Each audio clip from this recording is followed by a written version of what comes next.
Europa ampliará las sanciones contra Maduro solo con una crisis renovada. La Unión Europea ha confirmado que, por el momento, permanecerá inactiva debido al empeoramiento de la crisis en Venezuela. La alta representante de la Unión Europea (UE) para la política exterior, Federica Mogherini, confirmó que Europa está esperando la evolución de la crisis en Venezuela para imponer más sanciones. En resumen, prefieren quedarse sentados ante la dictadura. En una carta que Mogherini envió a Beatriz Becerra, subrayó que la UE sigue dispuesta a extender las medidas restrictivas existentes contra el régimen a la luz de los acontecimientos en el país. Esta es la respuesta dada por el alto representante de Europa al aumento en el número de detenciones ilegales que la dictadura de Nicolás Maduro ha emprendido contra la disidencia. Becerra criticó el hecho de que la Unión Europea permanece inactiva y ya no toma medidas contra el régimen. Se está acabando el tiempo y el grupo de contacto patrocinado por la Unión Europea no está recibiendo nada y no se debe dejar de lado ninguna alternativa, dijo. Aunque Maduro dejó en claro que no abandonará el poder de manera pacífica, la Unión Europea permanece inerte y ha decidido posponer sanciones y medidas contra la dictadura que ayuden a presionar por una salida pacífica a Venezuela. Los países europeos han preferido continuar emitiendo comunicados, pedir más diálogos, incluso si todos han fracasado, y unirse al grupo de contacto creado por los aliados de Nicolás Maduro para extender su mandato. La Unión Europea sigue convencida de que en una dictadura es posible organizar elecciones democráticas. Una posibilidad que fue cancelada por completo después de que Maduro usurpara el poder con el fraude electoral. Aunque la mayoría de los países democráticos del mundo reconocen a Juan Guaidó como presidente de Venezuela y también han sido testigos de violaciones de derechos humanos en este país, la Unión Europea prefiere no sancionar a Maduro y darle un nuevo nombre. Oportunidad de dialogar con el grupo de contacto que ven como la única iniciativa política existente que tiene acceso a todas las partes. En el grupo participan, además de la UE, 8 países como Francia, Alemania, Italia, los Países Bajos, Portugal, España, Suecia y el Reino Unido, así como Bolivia, Costa Rica, Ecuador y Uruguay. Pero mientras estos países abogan por un diálogo, a pesar del hecho de que 4 intentos no tuvieron éxito, el gobierno de Donald Trump, comprometido con la causa democrática de Venezuela, pidió a la Unión Europea que incremente las sanciones para aumentar la presión contra el terrorismo. Dictadura. La UE prefiere apoyar al régimen cubano, pero además del hecho de que los países europeos han decidido suspender las medidas de acción contra la dictadura en Venezuela, también se han comprometido a amenazar al gobierno de los Estados Unidos para que lo denuncie ante la Organización Mundial de Comercio o después de posibles sanciones contra el régimen de Castro. La UE cree que las sanciones de Trump contra la dictadura cubana ponen en peligro el monopolio de hoteles de la isla. Por lo tanto, parece que a los países europeos no les importa la constante violación de los derechos humanos en Cuba y su interferencia en Venezuela, sino que son bastante contrarios a sus intereses comerciales. Esta es otra señal de que la Unión Europea ha preferido permanecer discreta y complaciente ante las continuas violaciones en Cuba y Venezuela, especialmente en medio de una crisis humanitaria cada vez más grave que está causando el mayor número de refugiados en la historia de América Latina. En Venezuela, ya no es rentable ser un ladrón, dice el sociólogo Briceño León.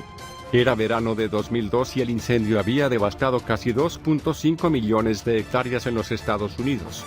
Después de presenciar el daño causado a una de las áreas afectadas, el entonces presidente George Bush Jr. hizo una propuesta para talar los árboles para detener los incendios forestales. No es sorprendente que esta idea provocara muchas críticas de los demócratas y los grupos ecologistas, quienes la vieron como una manera de abrir la puerta a la masacre ciega. Traducido al buen criollo, la lectura podría ser el famoso dicho "el perro murió de ira". Y en el extremo, el razonamiento podría aplicarse a muchos problemas diferentes. Eliminar el tráfico de automóviles evitaría los accidentes de tráfico. Dejar de usar aviones evitaría las tragedias aéreas. Eliminaría el alcohol de la superficie de la tierra, acabaría con el alcoholismo, etc. Se sabe, no es así como funciona. Hace unas semanas, un artículo en el Washington Post reveló un aspecto sin precedentes y paradójico de la agotadora crisis en Venezuela, gobernada por Nicolás Maduro. El sociólogo Roberto Briceño León, jefe del Observatorio de la Violencia en ese país, resumió el problema en estos términos: en Venezuela, ya no es rentable ser un ladrón. y explicó que incluso los criminales se habían sumado al éxodo de que, según las cifras de la ONU, llegarían a 3,4 millones de venezolanos, pero que habría un estimado de 5 millones de venezolanos, como se señaló. Este domingo Clarina Elisa Trota Gamus, embajadora del gobierno ante el presidente Juan Guaidó a cargo en Argentina, con una tasa de 81,4 homicidios por cada 100.000 habitantes, una de las más altas del mundo, Venezuela es considerado el país más violento de América Latina. Paradójicas paradojas. En este contexto el índice de robo ha sido bajo, pero por las peores razones, las carteras están vacías, los bancos almacenan poco dinero en sus arcas porque casi nadie tiene la capacidad de ahorrar. Las autopartes son una adición valiosa, algunas son reemplazadas por unas pocas tabletas de ibuprofeno y muchas optan por dejar los vehículos en un buen refugio. La inflación, que según el Banco Mundial alcanzará el 10 millones% este año, tampoco debe lidiar con la impresión de papel moneda. Lo que, por el contrario, tiende cada vez más a buscar cada vez menos, según informó una mujer venezolana que vive hoy en Argentina, el salario de su padre, que antes pagaba estudios, comida, mantenimiento de la casa, ropa, salidas, medicamentos y la vida cotidiana de todos. La familia apenas llega a las 2,5 docenas de huevos de hoy.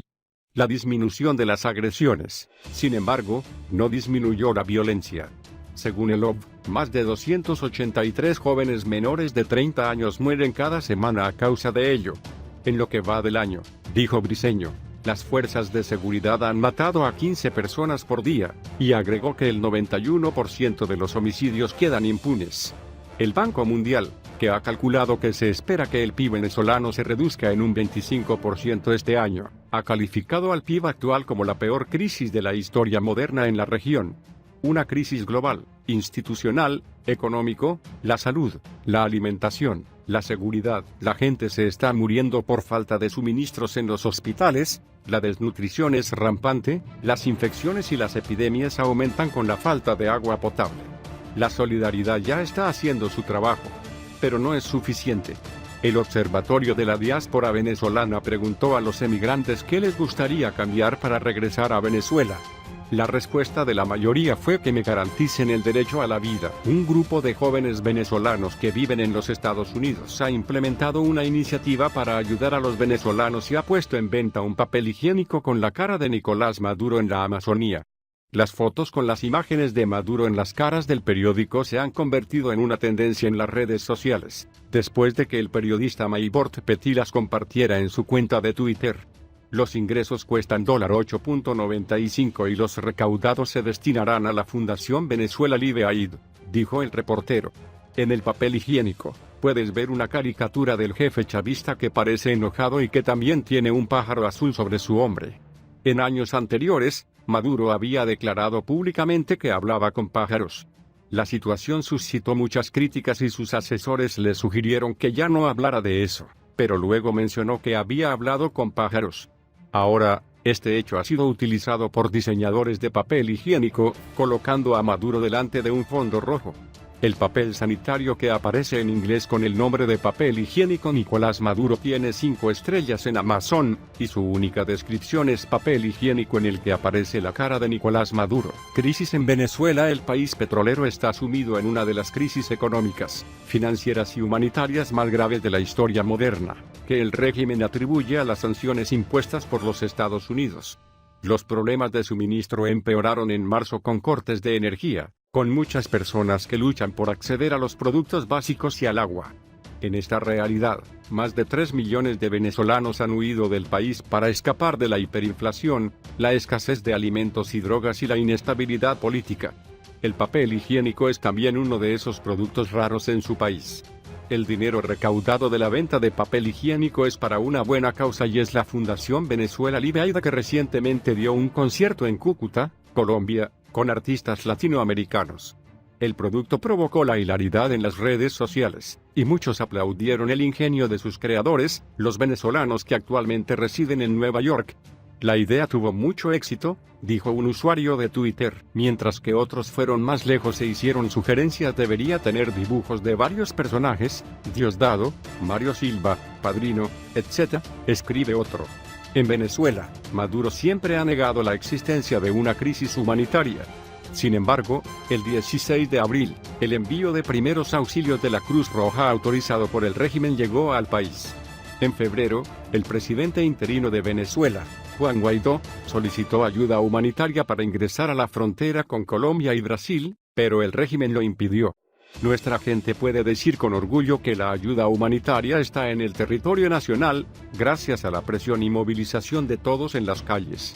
El régimen ha negado la compleja emergencia humanitaria, pero nuestra presión y nuestra movilización he obligado a reconocerlo, escribió Guaidó en Twitter.